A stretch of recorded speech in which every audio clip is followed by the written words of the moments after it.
ती महापूजा असते, ती यथोपचार द्रव्यानी असते.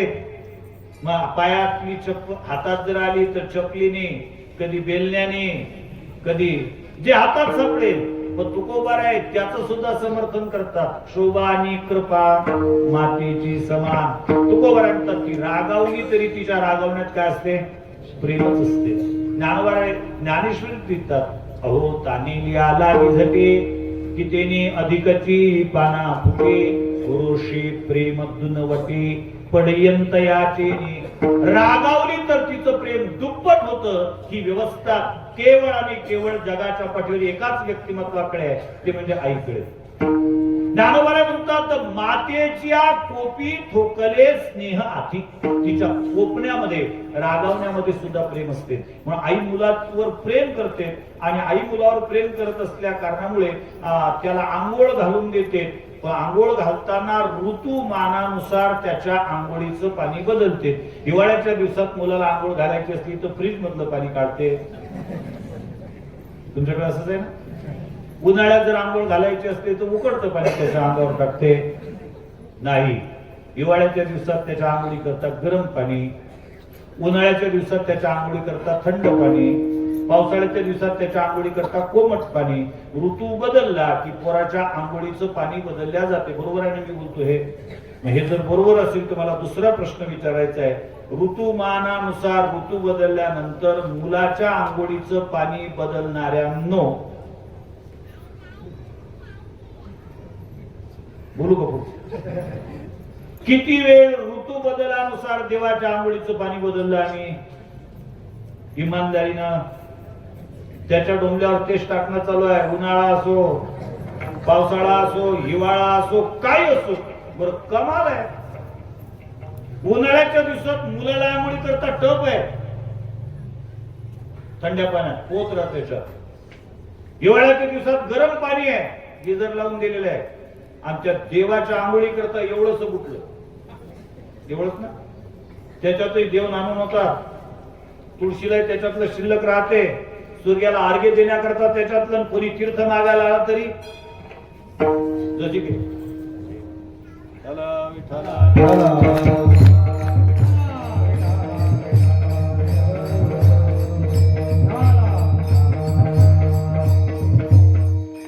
कार्यक्रम सफल झाला म्हणायला हरकत नाही. कारण कुठल्याही धार्मिक कार्यक्रमामध्ये जेव्हा एखादा येतो तेवढा ती कार्यक्रमाची सफलता अशा पद्धतीची मानल्या जाते. परमपूजनीय महाराजांचं आगमन या कार्यक्रमासाठी झालंय. आता फार जुना संबंध नितांत प्रेम महाराजांचा आहे आणि म्हणून महाराज या ठिकाणी, नाही तर शक्यतोवर कार्यक्रमा करता येणारे महाराज लोक विठ्ठल जे विठ्ठल किती वाजता होईल हे विचारूनच येत असतात, नाही का? परंतु आले, आनंदाची गोष्ट आहे. असो, मला महत्वाचा विषय सांगायचा होता की एवढ्याशा बुटल्यामध्ये आम्ही त्याला आंघोळ घालतो. खरंच गंगोत्री सारखेच हात असतात त्यांचे सगळ्यांचे. एवढ्या बुटल्यात सगळा कार्यक्रम आटोपतो त्यांचा. त्याच्यानंतर मुलाला आंघोळ घालून झाली की त्याला अंग पुसण्याकरता काय असते? टावेल असते. आणि तो ओला बरोबर नाही, त्याच्याकरता कोरडा टावेल असते. प्रत्येकाचा स्वतंत्र टावेल असते. किती घरात देवपूजा झाल्यानंतर देवाला अंग पुसण्याकरता निदान एवढीशी नॅपकिन, ती तरतूद नाही आमच्याकडे. बरं जाऊ द्या, त्याला तो टावेल गुंडाळला जातो, तिकडून आई त्याला पावसाळा लावून देतो. चिता भस्मम लेपम करिष्ये. पावडर म्हणजे काय? शुद्ध चिता भस्म आहे. पूर्वीच्या काळी चिता भस्म फक्त भगवान शिवजी एकट्याला होत होते. आता जवळपास सगळे शिवजी झाल्यामुळे गंगा डोक्यावरच नाही. सहज हात केलं मी, असं असेल कोणाच्या घरचा तर तो योगायोग समजावा. केवळ गंगा डोक्यावर कधीपासून गेल्या? लहानपणापासून आईनी पोरगा घोडा साम केला तेव्हापासून झालं. त्याला ते कळत नाही, तो मोडून टाकत असते. काजळ लावले की ते डोळे चोरते, पुन्हा गाल काळे करते, पुन्हा त्याला पुन्हा पुन्हा करून देते. ज्ञानोबा बोलले ज्ञानेश्वरीमध्ये, अगा बाळका लिहून तया शृंगारा बाळकाही झाली. काही जाणत नाही तरी ते शृंगार करून देत असते. आणि शृंगार व्यवस्थित झाल्यानंतर पुन्हा वरून एक टिक्का लावते. का? त्याला कोणाची दृष्ट होऊ नये म्हणून. पण मला प्रामाणिकपणे सांगा, देवाची पूजा केल्यानंतर त्याला जे गंध लावल्या जाते ती किती प्रेमाने असते? कधी कधी सार्वजनिक कार्यक्रम पाहिजेत, मंदिर पाहिजेत आणि तिथं आरती सार्वजनिक पाहिजे फक्त, आणि पंपा देवपूजेची मजा. आला की फेक, कुंकू आहे तर फेक, अक्षत आहे तर फेक, बुक्का आहे तर फेक, फुलं आहे तर फेक. इमानदारीने सांगा, असं फेकत कोणाच्या अंगावर असतात?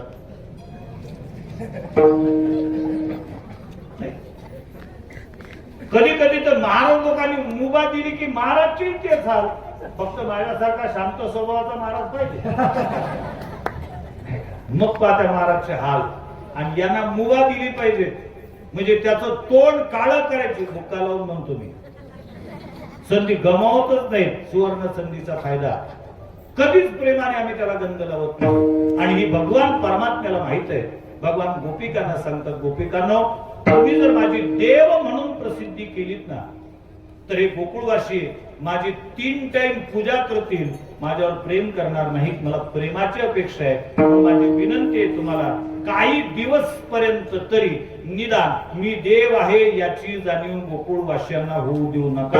हा अलिखित करारनामा गोपिकांच्या सोबत भगवंतांनी केलेला आहे. आणि गोपिकांनी आश्वासन दिले, देव चिंता करू नको, तुला देव म्हणून प्रसिद्धीला यायचं नाही ना. अरे देव म्हणून काय, चांगला पोरगा म्हणून सुद्धा गोकुळात तुझी प्रसिद्धी होऊ देणार, जबाबदारी आमची. आणि म्हणून तुम्ही पहा भागवताची कथा, लक्षात येईल, भगवंताच्या खोळ्यांचे गाराणे कोणाचे आहेत? गवळ्याचे नाही.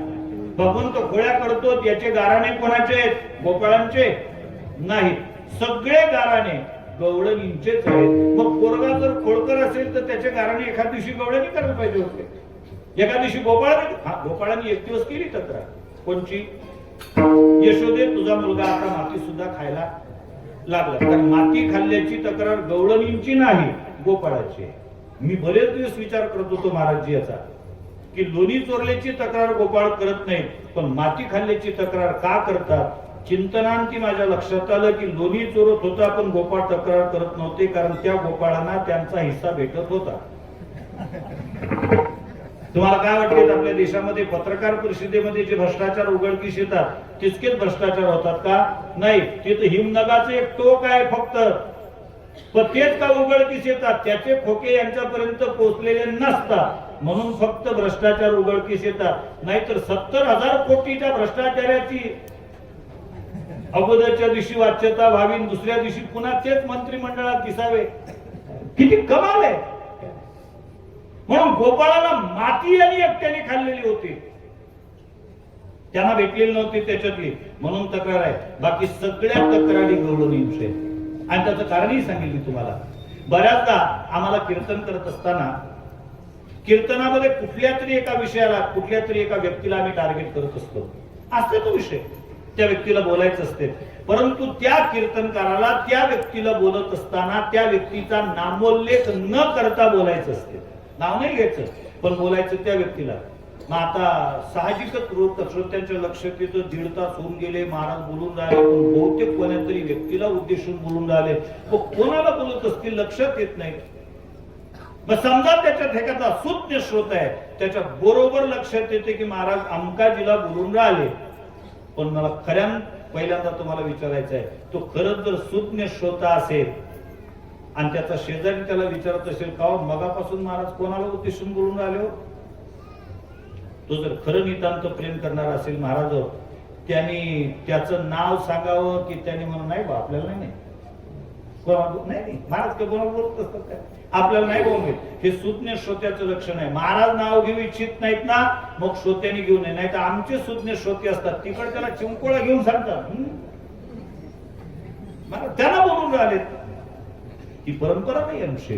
गवळणी म्हणतात, देवा तुला देव म्हणून प्रसिद्धीला यायचं नाही ना, चिंता करू नको, तुला चांगला पोरगा म्हणून सुद्धा गोकुळात प्रसिद्धी होऊ देणार नाही. मग सगळ्या खोळ्यांचे जे गारण आहेत, यशोदे कृष्णाला सांगावे गोकुळी राहावे का, जावे लहा कानाबाई तुझा तुला गोड वाटे, याच्या खोड्या सांगू किती महिपत्र सेवून वाटे. हे गारणे कोणाचे? गवळणीचे. एकच गवळण सांगतो, तिसरी आली धावोनी अनेक बाई काय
हातामध्ये खुळ्या करत असताना भगवंताची खुळी ज्या गवळणीने भगवान श्रीकृष्ण परमात्म्याला आव्हान दिलेलं आहे पकडून देण्याचं. यशोदेला सांगितलंय तुझ्या पोराला सांग माझ्या घरी म्हणाव, पकडून देतो मुद्देमाला सहित.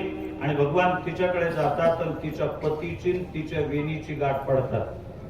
ती गाठ काही केल्याने सुटत नव्हती. साहजिकच आहे ना, ज्या ब्राह्मणाच्या एकही श्लोक पाठ नाही त्यानं बांधलेली गाठ,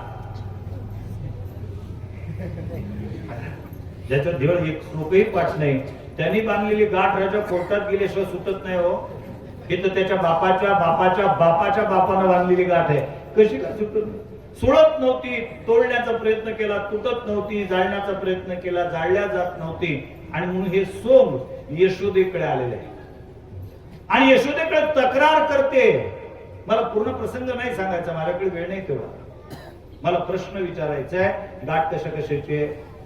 डाळीची आणि वेणीची. तक्रार कोणाची आहे? तक्रार फक्त वेणीवालीची आहे. डाळीवाला बोललाच नाही त्याच्यात, त्याची काय दुखत नशील, पण तो बोललाच नाही त्याच्यामध्ये. बस मला हाच मुद्दा सांगायचा आहे, तक्रारी गवळणींच्याच का? हा त्यांनी केलेला अलिखित स्वरूपाचा करार. याला चांगला माणूस म्हणून प्रसिद्धीला येऊ द्यायचं नाही. हा खोडकर आहे, हा बदमाश आहे, हा चोरटा आहे, अशा पद्धतीची प्रसिद्धी व्हायची आहे. मग आता कराराचा नियम असतो, करार हा दोघांनी मिळून केला जात असतो. आणि कराराचा दुसरा नियम असतो, ज्या दोघांनी करार केलेला आहे त्यापैकी पैकी एकाने जर करार मोडला तर दुसरा करार मोडण्याकरता मोकळा असतो, त्याला बंधन नसतात. यदा कदाचित आपल्या भागामध्ये पद्धती होती इशार चिठ्ठीची. समजा यदा कदाचित डिसेंबर महिन्यातल्या 13 तारखेला एखाद्या माणसाने एखाद्याच्या शेताची इशार चिठ्ठी केली तर त्याच्यात लिहून दिलं की 13 जानेवारीला पूर्ण रक्कम देऊन सदरहू मालमत्ता मी माझ्या ताब्यात घेईल. आणि इशारा पोटी त्याला जे काही 5-50 हजार रुपये दिले असतील. परंतु डिसेंबर गेला, जानेवारी आला आणि 13 जानेवारी पर्यंत खरीददाराकडे उर्वरित रक्कम गोळा झाली नाही आणि तो खरेदी करू शकला नाही. मग समोरचा विकणारा शेतकरी जो आहे हा याच्या करारावर बंधनकारक आहे? त्याला नाही. बरं, यांनी इशाराच्या करता दिलेली रक्कम परत करेल की डुबली? डुबली. कायद्याने त्याच्यावर काहीच कार्यवाही करता येत नाही, कारण करार याच्याकडून तुटलेला आहे. तसा करार दोघांनी मिळून केला होता, गवळणी आणि भगवान श्रीकृष्ण परमात्मा, आणि दोघांनी मिळून तो तोडणं गरजेचा होता. इथं मात्र तो एकट्याने तोडला. मी प्रभू आहे म्हणून समाजाच्या समोर ज्या वेळेला सांगितलं त्यावेळेला त्या गवळणीला राग आला आणि ती गवळण सांगते, तू जरी सांगत असला मी प्रभू आहे तुला माहित नाही काय, या बाकीच्यांना माहित नाही म्हणून ठीक आहे, परंतु तू एक नंबरचा चोरटा आहे. चुरा चुरा कर माखन खाया कोणाचा गवळण का? तू कोण आहेस? नंद कुंवर, नंदाचा तू मुलगा आहेस आणि आम्ही लहानपणापासून तुला कन्हैया म्हणत आलेलो. म्हणून काही बडाही दिखावत मोही जानत हूँ प्रभूपणा. शेवटी बराच वेळ गेला, 10-15 मिनिट नियोजित प्रवचनाचे शिल्लक राहिले. शेवटी अधिक एक ज्येष्ठ नागरिक उठला आणि त्या ज्येष्ठ नागरिकांनी त्या म्हातारीची मनोधरणी करण्याचा प्रयत्न केला. आजीबाई झाली असेल कदाचित लहानपणा एखाद्या वेळेला काही चोरी त्यांनी केली असेल. अहो, नुसते आरोप होणं महत्वाचे नाहीत हो, आरोप सिद्ध झाले पाहिजेत. बरेच असे लोक असतात सत्तेत येण्याच्या अगोदर त्यांच्यावर हजारो कोटीचे आरोप असतात आणि ते सत्ताधारी पक्षात आले की लगेच त्यांना पद दिल्या जातात. आणि प्रतिप्रश्न जर विचारला का हो तुम्ही तर काल यांच्यावर आरोप केले होते ना, आज त्यांना तुम्ही मंत्री पदावर बसवलं, तो सिद्ध झाला का? अजून सिद्ध झाल्यानंतर पाहू काय करायचंय. तसं त्या ज्येष्ठ म्हातारीने त्या म्हातारीला विचारला, असं आजीबाई एकच प्रश्न विचारायचा आहे तुम्हाला. तुम्ही म्हणताना हा चोरटा होता एक नंबरचा, याने चोऱ्या केल्या. मग प्रश्न असा आहे, यांनी जर चोऱ्या केल्या असतील तर हा चोरी करता करता कधी पकडल्या गेला का? आणि पकडल्या गेल्यानंतर याला त्या चोरी करण्याकरता काही शिक्षा झाली का? असं काही एखादं उदाहरण असेल तर सांगा. ती गवळण म्हणते मी ते सांगणारच होती. अभंगाचं तिसरं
होते आणि भगवान श्रीकृष्ण परमात्म्याकडे पाहून भगवान श्रीकृष्ण परमात्म्याच्या समोर बोट करून सांगते, और बात सुन उखल सुगला.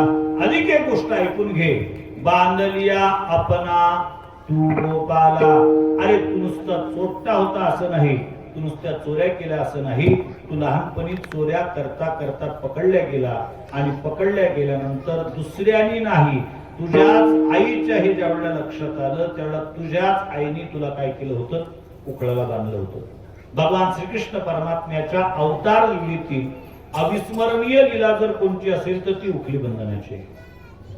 ज्या ज्या वेळेला उखली बंधनाच्या लीलेचं स्मरण होतं त्या त्यावेळेला भगवान परमात्म्याला सुद्धा अश्रू अनावर होतात. श्रीमद भागवताच्या प्रथम स्कंदामध्ये महाभारत युद्ध संपल्यानंतर भगवान ज्यावेळेला द्वारकेला जाण्याकरता निघालेले आहेत त्यावेळेला बाकीचे सगळे दर्शन घेतात आणि बाकीचे दर्शन घेता घेता सर्वात शेवटी माता कुंती सुद्धा दर्शन घेते आणि कुंती माता ज्यावेळेला देवाच्या पावर दर्शन घेण्याकरता खाली वागते त्यावेळेला भगवान माता कुंतीला उचलतात आणि कुंतीला सांगतात, आत्या तू दर्शन घेतेस माझं, तू नाही घ्यायचं माझं दर्शन, मीच तुझं दर्शन घेईल. त्यावेळेला कुंतीच्या डोळ्यात अश्रू आहेत आणि कुंती भगवान परमात्म्याला उद्देशून म्हणते, हे कन्हैया मी तुझं दर्शन घेते, तू माझ्या मुलाला युद्धामध्ये विजय प्राप्त करून दिला म्हणून नाही, मी तुला आजचीच ओळखते असं नाही, मी तुला कधीपासून ओळखते सांगू का. अरे ज्यावेळेला तू गोकुळामध्ये लीला करत होता एक दिवस लोणी चोरलं म्हणून तुला यशोदेने उखळाला बांधलेलं होतं. त्या दिवशी ती लीला पाहण्याकरता मी गोकुळात होते. तू उखळाला बांधलेलं होतं, तुला बांधलेलं होतं, तू रडत होता, तुझ्या डोळ्यातले जे काही काजळ आहे ते गालावर येत होतं. त्या हाताने तू पुन्हा पहिलाच काळा ते काजळाने गाल अधिक काळा करत होता. गवळणीला तुझं ते रूप पाहून आनंद वाटत होता आणि तुझ्या मनात एक विचार आला होता की मला असं बांधलेल्या अवस्थेत पाहून जर यांना आनंद वाटत असेल तर आपल्याला अधिक काही वेळपर्यंत बांधलेलं राहण्यात काहीच अडचण नाही. या प्रसंगाचं स्मरण माता कुंतीने करून दिलं.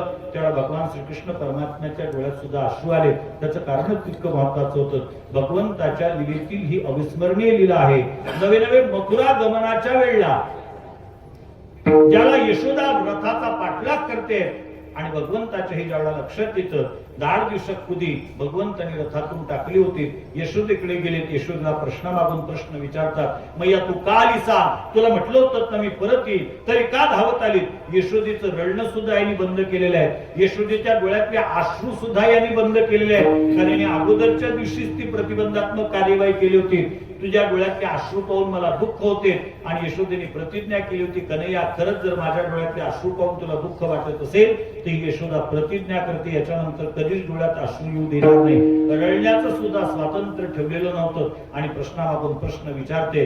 त्यावेळेला यशोदा सांगते, कन्हैया मी तुला थांब म्हणण्याकरता नक्कीच आली नाही. कारण थांब म्हणण्याचा आदेश देण्याचा अधिकार मालकाचा असतो, नोकराचा नाही. मी तुझी मालकीन नाही, मी तुझी दाशी आहे. गेल्या 11 वर्ष 56 दिवसामध्ये जशी शक्य होईल तशी मी तुझी सेवा केली आहे आणि तुला हेच सांगण्याकरता आली की कन्हैया मी तुझी मैया नाही, तुझी मैया मथुरेत गेल्यानंतर तुला भेटणार आहे. देवकीचा तू आहेस, माझा नाही. आणि तिथं माहीत झाल्यानंतर तू या यशोदेला खोटारडी म्हणशील आणि म्हणून मग हे गुपित सांगण्याकरता इथपर्यंत आलेली आहे. आणि असे ज्यावेळेला यशोदेने सांगितलं, भगवंताने कळकळून यशोदेला मिठी मारली तर मोठ्याने म्हणे, यशोदेशी माता हंबरडा फोडला. सांगितलं, मैया खरं सांगू का, मला उद्या मथुरेत गेल्यानंतर माझ्या खऱ्या मातेची जरी भेट झाली, तिची ओळख झाली तरी तू माझी मैया मात्र तूच राहशील, या तीळ मात्र शंका नाही. मग यशोदेला थोडं बरं वाटलं आणि यशोदेने सांगितलं, कन्हैया तरी तू मला मैया मानशील. म्हटले हो. मग मी एक गोष्ट मागितली देशील का. भगवंतांचे माग काय मागायचंय. यशोदेने पदर पुढे केला आणि यशोदेने पदर पुढे केल्यानंतर यशोदेने सांगितलं, काय नाही रे कन्हैया, अरे मातृत्वाच्या अहंकारापोटी मी तुला एक दिवस गोकुळ लीलेमध्ये गोकुळाला बांधण्याचं महापाप केलंय, तेवढं विसरू शकत असेल तर विसर. मग मात्र भगवंताच्या डोळ्याला धारा लागल्या आणि भगवान यशोदेच्या पुढे हात जोडतात आणि यशोदेला सांगतात, मैया खरंच जगाच्या पाठीवरचा जो काही मुलगा आहे, अर्थात मातेच्या वचनाची पूर्तता न करणारा, तो एक नंबरचा मी आहे. कारण माझ्या मातेने मला आतापर्यंत काहीच मागितलं नाही, एकच गोष्ट मागितली, परंतु मैया मी तुला सांगितलं पाहिजे, मी सगळं विसरेन, मी मला विसरेल, माझ्या घराला, माझ्या दाराला, माझ्या ऐश्वर्याला विसरेल, पण तू मला उखळाला बांधलं होतं हे मी कधीच विसरू शकणार नाही. याचं एकमेव कारण आहे, मी आतापर्यंत या अवतारावर अनेक अवतार धारण केलेत, अनेक भक्त झाले, त्यांच्या करता लीला केल्या, त्यांच्या सोबत लीला केल्या, पण मला उखळाला बांधण्याचा पराक्रम फक्त आणि फक्त तुलाच करता आला, याच्या व्यतिरिक्त कोणाला करता आला नाही. मी सगळं विसरेल पण ते नाही विसरू शकत. आणि स्वभाव आहे आमचा, आमच्या जीवनातील अविस्मरणीय प्रसंगाचं ज्यावेळेला एखादी व्यक्ती स्मरण करून देते त्यावेळेला निसर्गता कंठ दाटून येतो आणि ज्या भावना व्यक्त करण्याकरता मला शब्द सापडत नाहीत त्या भावना अश्रुवाच्या रूपाने वाट मोकळी करत असतात. भगवान रडायला लागलेत, वातावरण स्तब्ध झालं. शेवटी कोणतरी आधी कुठलं म्हटले, आजीबाई किती परीक्षा पाहणार, अहो आम्हाला वेठीत धरलं नवल नाही, प्रवचनकाराला वेठीत धरलाय, बस करणं आता तुमचं वेळ सुद्धा संपलेला आहे. ती म्हटली मी सुद्धा शेवटच्याच मुद्द्यावर आली होती, मला आता बोलून मोकळं होऊ द्या. आणि काय म्हणणं आहे म्हटले तुमचं शेवटचं, ती शेवटच्या चरणात सांगते.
ती गवळण सांगते, फेरत बन बन गाव धरावत. काय उत्तर तुझ्याकडे? काळी घोंगडी हातामध्ये, काठी चारितो बुधने. आता मोठं ऐश्वर प्राप्त झालेलं आहे, तुझं हेच ऐश्वर होतं. तुझ्या पायात साधी चप्पल सुद्धा नव्हती, वर अंगावर शिवलेला कपडा सुद्धा नव्हता. आता तू द्वारकाधीश झाले. फेरत बन बन गाव धरावत, काही तुकया बंधूल करीलेले हात. हातात काठी होती, आता तू सांगतोय आम्हाला प्रभू आहे. भगवान परमात्मा मात्र गवळणीच्या प्रश्नाचं एकही उत्तर देत नाहीत. शास्त्रामध्ये एक वाक्य आहे, मौनम संमती लक्षणम. एखादा आरोप जर समोरच्यावर केला जात असेल आणि तो जर त्याला प्रत्युत्तर देत नसेल, त्याचं मौनच हे समोरच्याने केलेल्या आरोपाचं काय असतं, समर्थन असतं. म्हणून भगवंताने ती मान्य केलेलं अशा प्रकारे अभंगाचा तसं भावार्थ आणि गोलार्थ माझ्या अल्पमतीप्रमाणे सांगण्याचा प्रयत्न केलाय. वारकरी संप्रदायाची अलिखित स्वरूपाचा नियम आहे, अर्थात लिखित आहे पण तो त्याच करता आहे असं काही मुख्य असा आधार सापडत नाही. चरित्र ते उच्चारावे केले देवे गोकुळी हे प्रमाण आहे, पण दीन आणि दुर्बळाशी सुकराशी हरिकथा या अभंगातलं ते एक चरण आहे. आणि आम्ही कीर्तनकार ते प्रमाणभूत मानून काल्याचं कीर्तन म्हटलं म्हणजे समग्र चरित्र सांगितलं गेलं पाहिजे असा काही दंडक नाही. पण काल्याच्या कीर्तनात इतरांचं चरित्र नाही, कृष्ण चरित्र सांगितलं पाहिजे. कथा कोणाचीही असोत, मग रामकथा असली तरी सांगता काल्याने, मग शिवपुराणाची कथा असली तरी सांगता काल्याने, मग तुम्ही आधी विष्णू पुराणाची देवी पुराणाची कथा असेल तरी सांगता काल्यानी, म्हणजे कथा कोणाची करा, रॉयल्टी हाच खातो नाही का, रॉयल्टी याचीच आहे, कारण सांगता याच्याच कथेने होते. समग्र कथा सांगणं शक्य नाही, म्हणून घे गाज घे बुक्की केल्यापेक्षा वारकरी कीर्तनकारांनी सुद्धा एखादं पात्र निश्चित करावं आणि त्या पात्राला त्या कीर्तनाच्या माध्यमातून प्रकाशित करण्याचा प्रयत्न करावा. नाहीतर काल्याच्या कीर्तनाच्या संदर्भातल्या लोकांच्या धारणा ह्याच आहेत, कीर्तनकार किती लांबून बोलवा तो तेच सांगणार, मडके फोडले अंगोनी चोरलं, काहीतरी नवीन पाहिजे बुवा. मला आश्चर्य याच वाटते, लोकांना कीर्तनात नवीन पाहिजे, कीर्तनकार नवीन पाहिजे, बाकी सगळं तेच आहे, तेच घर, तेच दार, तेच अंगण, तेच शेत, तोच पिंट्या, तेच पिंट्याची, की त्याच्यात बदल चालू आहे रोज नाही, ते तेच आहे, त्याच्यात रोज तोड खुपसणं चालू आहे, बदल फक्त पारमार्थात पाहिजे. नाही नाही, यावर्षीचे कीर्तनकार सगळे बदलतात, सगळे बदलतात, ठीक आहे. कीर्तनाच्या विषयात बदल अपेक्षित आहे, आणि मला सांगताना स्वाभिमान वाटतो, तुमच्या अपेक्षेची पूर्तता करण्याची ताकद या व्यासपीठातही आहे. पण त्याकरता फक्त कीर्तनकार बदलून चालणार नाही, आपली उंची बदलली पाहिजे, आपली उंची आपण वाढवली पाहिजे. आम्ही बसतो अजून पहिल्याच वर्गात आणि कीर्तनकाराच्या उंच्या मोजत असतो, तो किती उंचीचा आहे त्याचं सर्च करतो, ते युट्यूबवर त्याचे फॉलोअर्स किती आहेत, त्याच्या कार्यक्रमाला व्ह्यूज किती आहेत, ही आम्ही परंपरा अवलंबलेली आहे. खऱ्या अर्थाने ती मान्यता नाही, परमार्थाकरता लोक मान्यतेची गरज नाही, देव मान्यतेची आवश्यकता आहे. आणि म्हणून या क्षेत्रात तुम्ही ज्या निष्ठेने याल, तुमच्या गरजा, तुमच्या अपेक्षा पूर्ण करण्याचं निश्चितच सामर्थ्य आहे. आणि मला स्वाभिमान याचाही वाटतो, एखादा माणूस एखाद्या गावात 4-5 महिने दिसत नाही, 5व्या महिन्यात दिसल्यानंतर लोक विचारतात का कुठे गेले होते, काय नाही म्हटले आमच्या सासरेबाची तब्येत बरी नव्हती, तुम्हाला माहित आहे आमच्या हिला काही भाऊ नाही, काही नाही, आमच्या भरोसा सगळ्या, म्हणजे गेल्यानंतर त्यांची प्रॉपर्टी आमचीच आहे हे सांगायचं असते, पण तिला भाऊ नाही एवढं सांगून आम्ही मोकळे होत असतो. त्यामुळे ही जबाबदारी आमचीच आहे.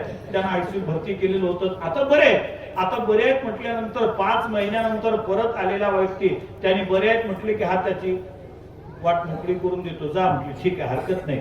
पण एखादा माणूस एक दिवस दिसू देऊ नका आणि दुसऱ्या दिवशी दिसला का म्हटले काल दिसले नाही, कुठे गेले होते, काय नाव म्हटले आळंदीला गेलो होतो, पंढरपूरला जाऊन आलो, लगेच म्हणतो मग काय आणलं आमच्यासाठी.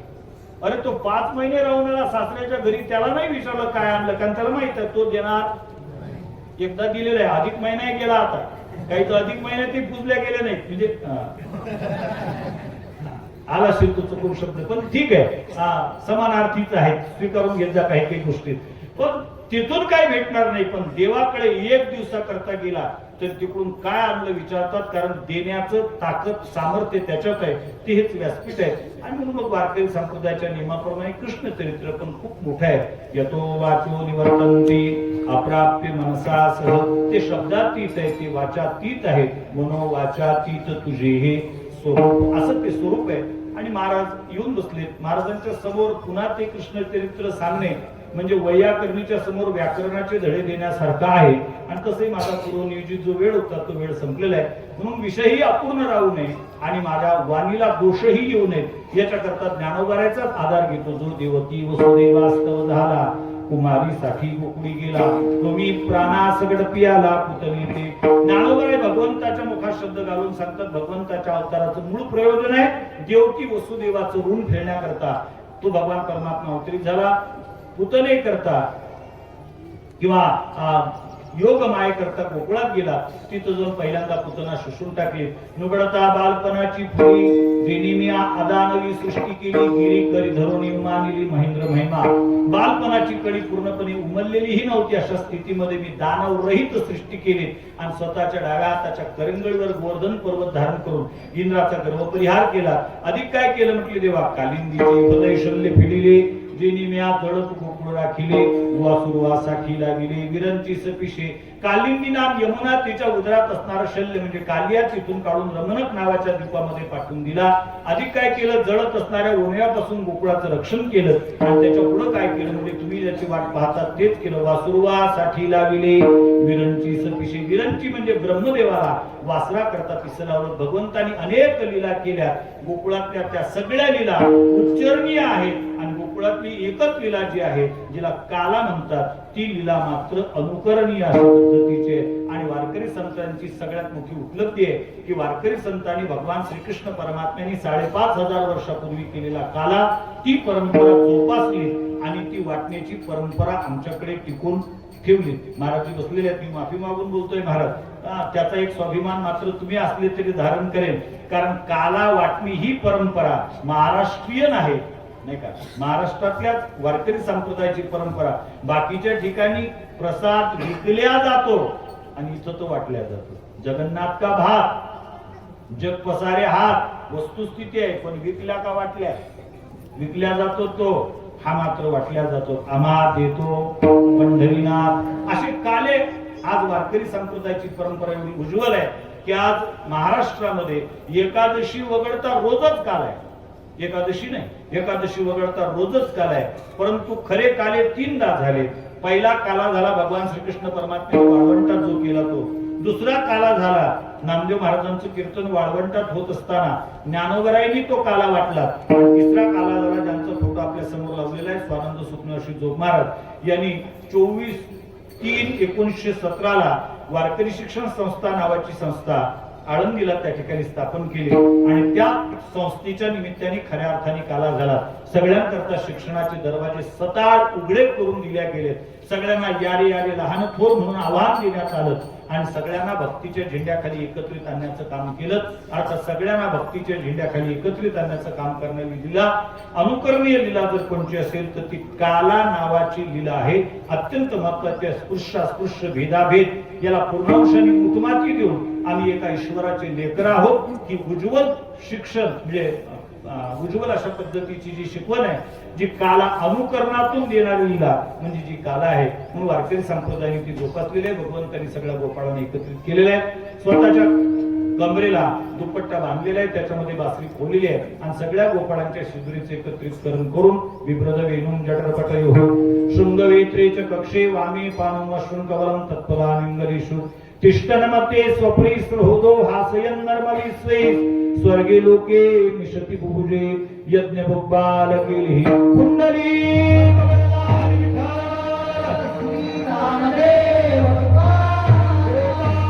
कृष्ण भगवान की जय. कृष्ण